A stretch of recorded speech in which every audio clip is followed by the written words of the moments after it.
হরে কৃষ্ণা শ্রদ্ধেয় গৌর ভক্ত সজ্জন। আজকে শ্রীমদ্ ভগবদ গীতা থেকে 16.7 থেকে কিছু উপদেশ ব্যাখ্যা জেনে নেব।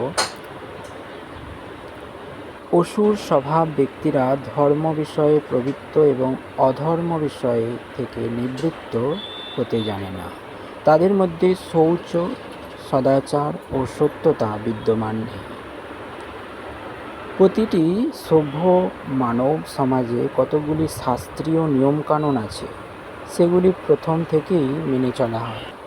বিশেষ করে আর্যদের যাদের বৈদিক সভ্যতাকে গ্রহণ করেছেন এবং যারা সভ্য মানুষদের মধ্যে সবচেয়ে উন্নত বলে পরিচিত, তাদের মধ্যে যারা শাস্ত্রের নির্দেশ মানে না, তাদের অসুর বলে গণ্য করা হয়।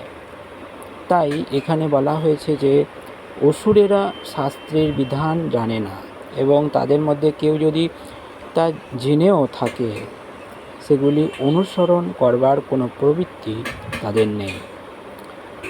ধর্মে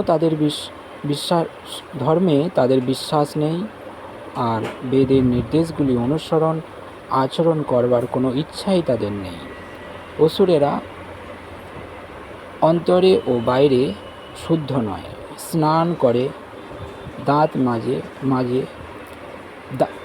করে দাঁত মেজে কাপড় পরিবর্তন করে ইত্যাদি শৌচপন্থা দেহকে পরিষ্কার রাখার জন্য সর্বদাই যত্নশীল হওয়া উচিত।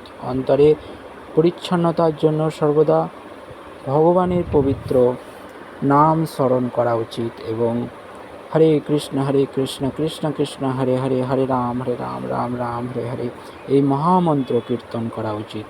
বাইরে ও অন্তরে পরিচ্ছন্নতার এই সমস্ত নিয়মগুলি অনুসরণ করার কোনো প্রবৃত্তি অসুরদের নেই।